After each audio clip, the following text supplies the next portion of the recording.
अतुलित बलधामं हेमशैलाभिदेहं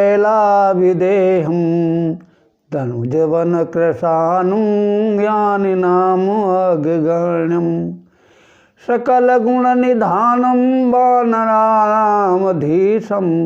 रघुपति प्रिय भक्तं वातजातं नमामि।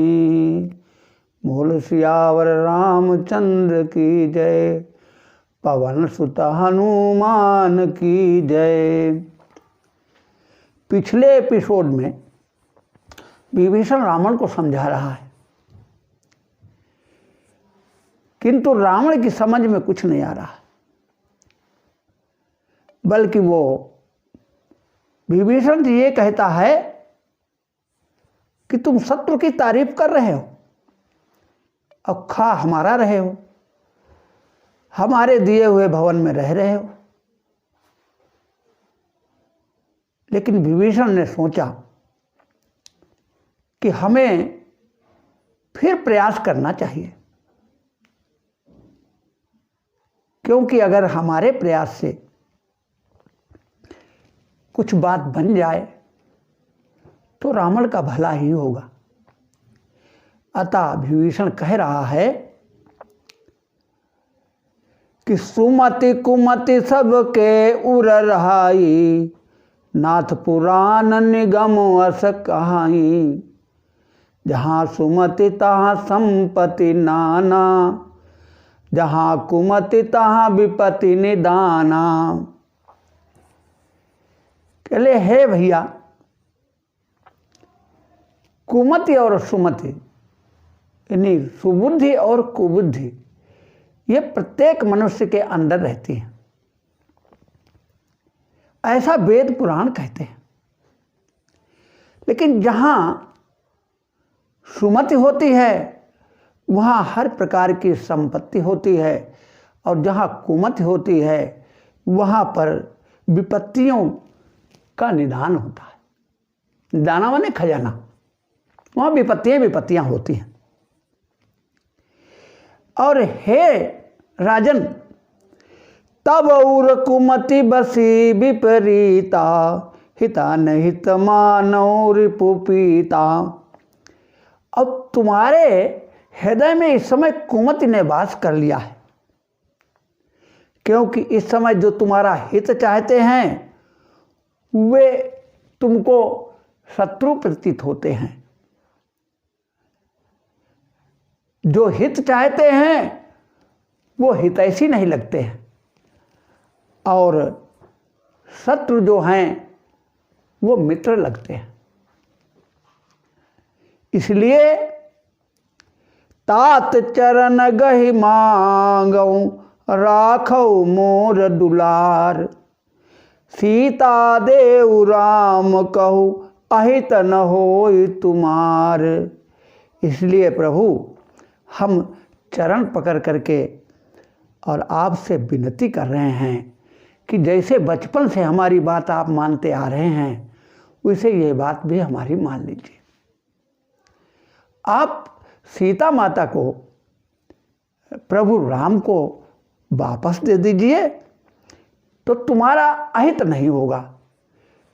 ये जो युद्ध वगैरह है ये कोई अच्छी चीज़ नहीं होती।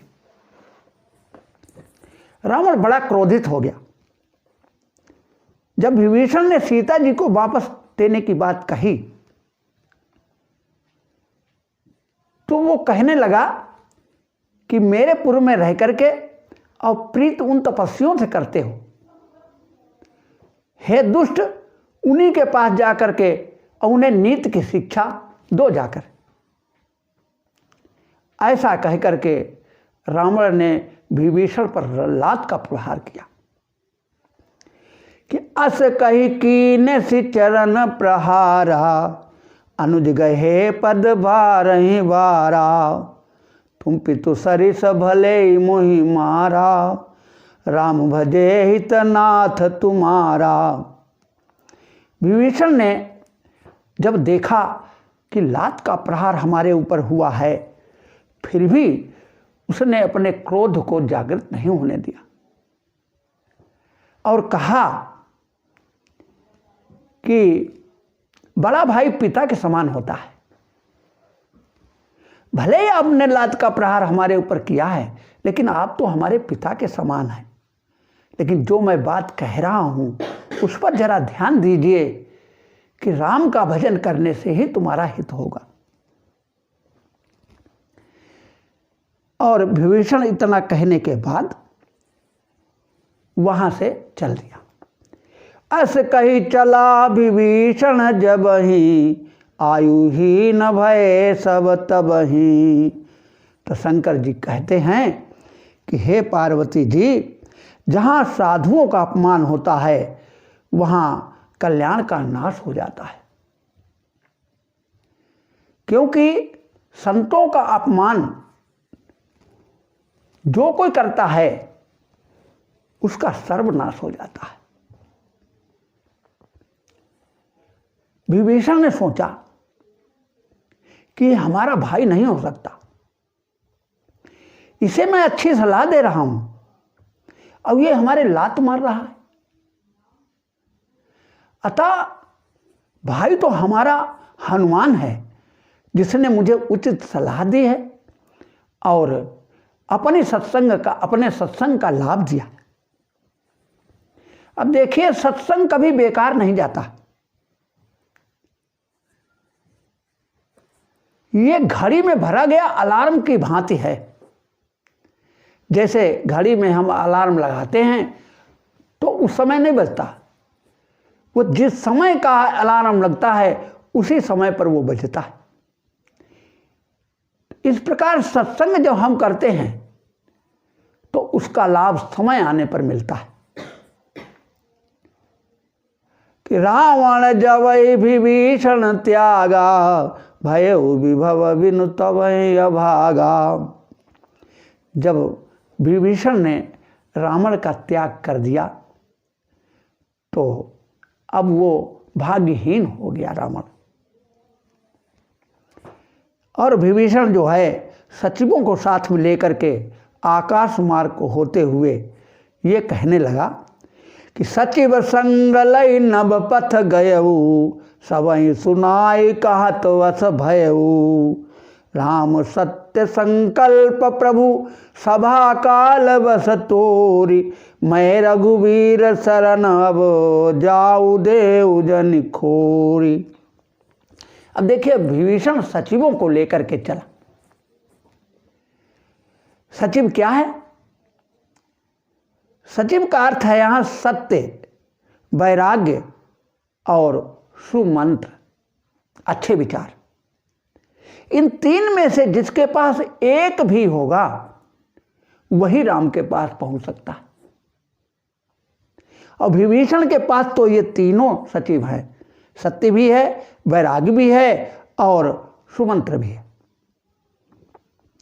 अतः विभीषण जो है वो भगवान राम के पास जा रहा। अब देखिए, किसी यात्रा के करने में तीन बातें आवश्यक होती हैं। पहला तो हमें उस मार्ग पर चलना चाहिए जो गुरु हमको मार्ग बतावे। दूसरा, सत्य का प्रकाश होना चाहिए। तीसरा, जितना कम सामान यात्रा में हो उतना यात्रा सुखदायी होती है। कम सामान का अर्थ होता है वैराग्य, कि अधिक से अधिक हम वैराग्य की ओर मुड़ें तभी हम राम की तरफ पहुंच सकते हैं। किसी ने पूछा राम सुखदास बाबा से, कहा बाबा कि भक्ति किसको कहते हैं और मुक्ति किसे कहते हैं? बाबा ने बड़ा प्यारा उत्तर दिया कि संसार में मेरा कुछ नहीं है, ये मुक्ति है, और केवल राम ही मेरे हैं, ये भक्ति। तो यहां पर हम देखते हैं कि विभीषण भगवान राम के पास जा रहा है तो वो सब कुछ छोड़ के जा रहा है। अपना घर, परिवार, जमीन, जायदाद सब छोड़ करके और अकेला जा रहा है। तो कपिन विभीषण आवत देखा, जाना कोई रूप दिव तो बिसेखा। ताय राखी कपीस पही आए, समाचार सब ताहि सुनाए। कहा सुग्रीव सुनौ रघुराई, आवा मिलन दसानन भाई। बंदरों ने विभीषण को आते हुए देखा तो जान पड़ा कि कोई शत्रु का दूत आ रहा है, तो विभीषण को वहीं रोक दिया और ये समाचार सुग्रीव को बताया गया कि महाराज सुग्रीव, दशानन का भाई विभीषण यहाँ आ रहा है। ये समाचार सुग्रीव ने भगवान राम को बताया कि कहा सुग्रीव सुनौ रघुराई, आवा मिलन दशानन भाई, कि दशानन का भाई मिलने के लिए आ रहा। प्रभु ने पूछा, जब सुग्रीव वहां से चला तब वो विचार कर रहा था अपने मन में कि भगवान जो हैं ये हमें अपनी शरण में लेंगे कि नहीं लेंगे। तो चले हरसि रघुराय नायक पाही, चले हरसि रघुनायक पाही, करत मनोरथ बहु मन माही। देखी हूँ जाई चरण जल जाता, अरुण मृदुल सेवक सुख दाता। अब वो मन में अपने विचार कर रहा है कि मैं वहाँ जा रहा हूँ तो हम वहाँ भगवान के चरण कमलों का दर्शन करेंगे, लेकिन उसके मन में एक विचार आ रहा है कि जे पद जनक सुता उर लाए, कपट कुरंग संग धर धाये। कि भगवान के वो चरण कमल हैं जो जानकी जी के हृदय में बसते हैं। तो जो इतने ऊंचे स्थान पर चरण कमल हैं, तो क्या वो चरण हमें अपनाएंगे? ये मन में विचार आकर के सुग्रीव बैठ जाता है मन में। लेकिन फिर एक क्षण वो ये सोचने लगता है कि ये चरण ऐसे भी हैं जो कपटी मारीच के पीछे भी दौड़े हैं। तो क्या प्रभु हमें अपने चरणों पर स्वीकार नहीं करेंगे? फिर विचार आया कि जे पद परस तरी ऋषि नारी, दंडक कानन पावनकारी। हरउर सरोज पद जेई, अहो भाग्य मैं दिखियऊँ तेहि। फिर सोच रहा है कि जिन चरणों का ध्यान शंकर भगवान किया करते हैं, तो ऐसे महान चरण तो क्या हमको प्रभु अपने चरणों में अपनाएंगे? फिर संकोच उसको हो जाता है, किंतु एक क्षण फिर से ध्यान आ जाता है कि ये चरण कमलों से अहिल्या का उद्धार हुआ, ऋषि पत्नी का उद्धार हुआ। तो ये चरण कमल शंकर जी के हृदय में निवास जरूर करते हैं, लेकिन एक काम से पतित नारी का उद्धार भी करते हैं। तो मन में फिर इच्छा जागृत हुई कि भगवान हमको अवश्य अपनाएंगे। फिर उसके मन में विचार आता है कि जिन पायन के पादुकन भरत रहे मन लाय, ते पद आजु बिलो कि हूँ इन नयनन अब जाए। कि उन पैरों के दर्शन आज हम करने जा रहे हैं कि जिन पैरों की जो पादुकाएं हैं वो भरत जी अपने मन में बिठा करके और राम का भजन कर रहे हैं। आज उन्हीं चरणों का मैं दर्शन करने जा रहा हूँ। तो यही विधि करत सप्रेम विचारा, आयो शब्द सिंधु यही पारा। इस प्रकार का विचार करते हुए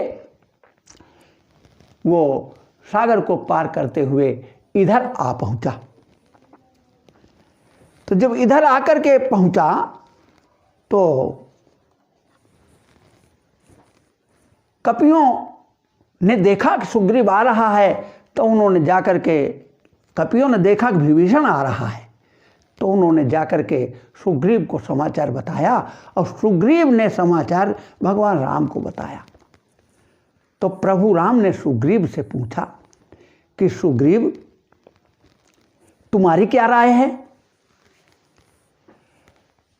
तो कहा, प्रभु सखा बूझिए कहा कपीस सुनौ नर नाहा।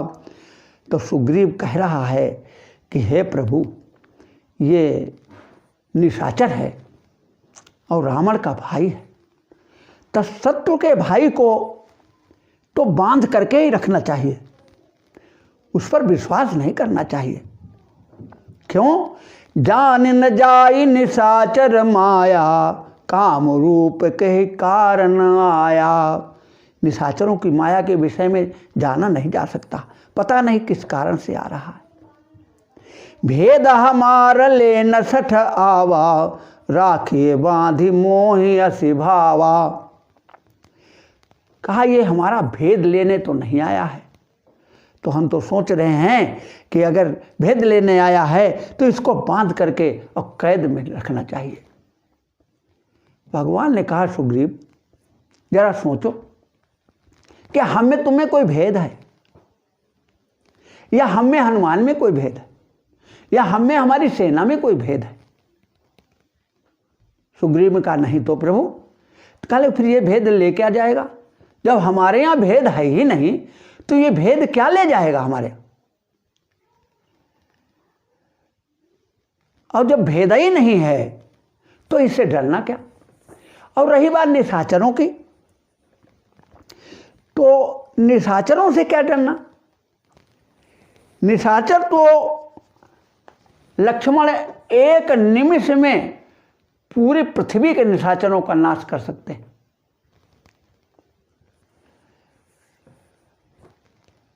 जब प्रभु ने ये बात सुग्रीव से कही और ये भी कहा कि सखा नीत तुम नीक विचारी, ममपन शरणागत भयहारी। सुन प्रभु वचन हरस हनुमाना, शरणागत बक्षल भगवाना। जब भगवान ने कहा कि हे सुग्रीव, हमारे पास यदि कोई शरण मांगने आता है तो फिर हम उसको शरण अवश्य देते हैं। ये बात सुन करके हनुमान जी बड़े प्रसन्न हुए और कहा, प्रभु शरणागत की रक्षा करने वाले हैं। भगवान ने कहा कि हे सुग्रीव, शरणागत कहु जे तजय निज अनहित अनुमान, ते नर पामर पाप मैं तिनय बिलोकति हानि।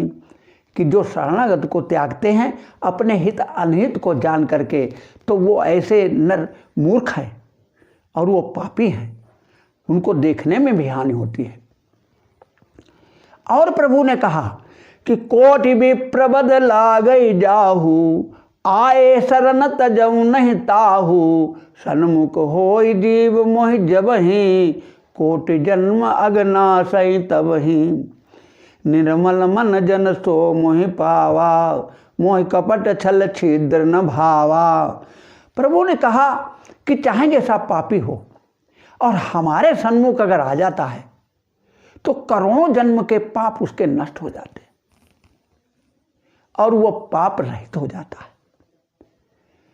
तो जो निर्मल मन का व्यक्ति है वही मुझे प्राप्त कर सकता है। हमें कपट छल छिद्र और दोष नहीं भाते। तो भेद ले न पठवा दस शीसा, तब हुन कछु भय हानि कपीसा। कि हे सुग्रीव, अगर भेद लेने के लिए भी 10 शीस ने भेजा होगा तब भी कुछ भय नहीं है। क्यों? जग महु सखा निशाचर जेते, लक्ष्मण हनय निमिष महु तेते। कि संसार में जितने भी निशाचर हैं तो लक्ष्मण उनको पलक मारते नष्ट कर देते हैं। और जो सभी तो वावा सरनाई, रखियों ताहि प्राण की नाही। और अगर भयभीत होकर के हमारी शरणागत आया हुआ है तो हम उसे अपने प्राण की भांति उसकी रक्षा करेंगे। तो प्रभु ने कहा कि उभय भांति तहि आनो, हंसी कहे कृपा निकेत। जय कृपालु कही कपि चले, अंगद हनु समेत। भगवान ने कहा दोनों प्रकार से जैसा भी भाव उसका हो, आप जाकर के और उसको ले आइए।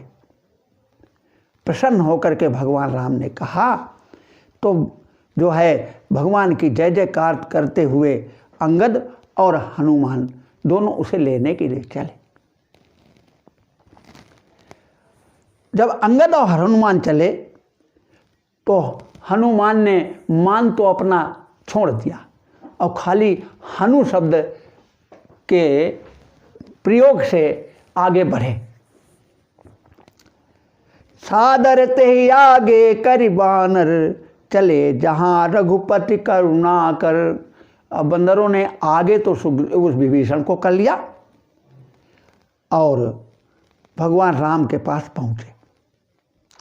विभीषण ने दूर से ही दोनों भाइयों को देखा कि दूरिये ते देखे दो भ्राता, नयनानंद दान के दाता। तो विभीषण प्रणाम करता हुआ अपना परिचय देता है, दंडवत करता है वो कि अस कही करत दंडवत देखा, तुरंत उठे प्रभु हर्ष विशेखा। जब सुग्रीव को दंडवत करते देखा तब प्रसन्न होकर के भगवान अपने आसन से उठे। दीन वचन सुनि प्रभु मन भावा, भुज विशाल गही हृदय लगावा। और दीन वचन सुन करके विभीषण के तो भगवान को बड़े अच्छे लगे और भुजा उठा करके भुजाओं में उसको लेकर के और हृदय से लगाया। अब भगवान को विभीषण अपना परिचय देता है, कहता है कि नाथ दशानन कर मैं भ्राता, निश्चर वंश जन्म सुरताता। सहज पाप प्रियतामस देहा, जथा उलू कई तम पर नेहा। कहा हे नाथ हम दशानन के भाई हैं, निश्चर कुल में हमारा वंश हुआ है और ये वंश ऐसा है जिसने देवताओं को हमेशा सताया है। तो भगवान ने कहा विभीषण तुमको ये बताने की क्या जरूरत है, ये तो सभी लोग जानते हैं कि तुम दशानन के भाई हो, तो ये परिचय क्यों दे रहे हो। तो विभीषण ने कहा प्रभु हम परिचय नहीं दे रहे हैं, हम तो आपको स्मरण करा रहे हैं। प्रभु आप वचन के पक्के हैं और शरण में आने वाले को लौटाते नहीं हैं, लेकिन आपने वचन दिया है जटायु को। आपने कहा जटायु से सीता हरण जाता तजनि कहो पिता सन जाए, जो मैं राम तो कुल सहित कहाई दशानन आए। अगर प्रभु आपने ये प्रण लिया है कि कुल सहित दशानन आएगा, इसका मतलब है कि कुल सहित आप उसका नाश करेंगे। तो कुल सहित नाश करने में तो हम भी उसी कुल के हैं। अगर आप शरण देते हैं तो आपका वचन टूटता है और आपने प्रतिज्ञा भी की है। क्या प्रतिज्ञा? निश्चरहीन करऊं मही भुज उठाई पुणकीन। आपने एक प्रण भी लिया है कि हम निश्चरों से हीन पृथ्वी को करेंगे। तो आपका वचन और प्रण दोनों टूट जाएंगे यदि आप हमको शरण देते हैं। भगवान राम ने कहा कि विभीषण गीधराज को दिया हुआ वचन अवश्य पूरा करूंगा और संतों को दिया हुआ प्रण भी पूरा करूंगा। तो विभीषण ने कहा कि तो आगे की बात तो हमें स्वयं समझ लेनी चाहिए। प्रभु ने कहा कि विभीषण अभी मेरी बात पूरी नहीं हुई है, मैं तुमको शरण में भी लूंगा और अपना वचन और प्रण भी भंग नहीं होने दूंगा। विभीषण ने कहा प्रभु कैसे? राम ने कहा कि तुमने अपने को दशानन का भाई बताया, क्या तुमने सही कहा? तो विभीषण ने कहा हाँ प्रभु, हम दशानन के भाई तो हैं। राम ने कहा विभीषण याद करो कि जब हनुमान तुमको तुम्हारे घर पर मिले तब हनुमान ने तुमको भ्राता कहा। तब हनुमंत कहा सुनु भ्राता, देखी चाहूं जान की माता। तो उन्होंने भी भाई कहा तुमको। तो अब देही के नाते तुम दशानन के भाई हो, किंतु वैदेही के नाते तुम हनुमान के भाई हो। अब जब हनुमान के भाई हो तो वैदेही तुम्हारी माता हुई और हम तुम्हारे पिता हुए, क्योंकि हनुमान वैदेही के पुत्र हैं और हनुमान हमारे भी पुत्र हैं। तो जिसकी माता वैदेही हो और पिता सूर्यवंशी हो, उसका भाई निशाचर कैसे हो सकता है? शेष आगे के एपिसोड में।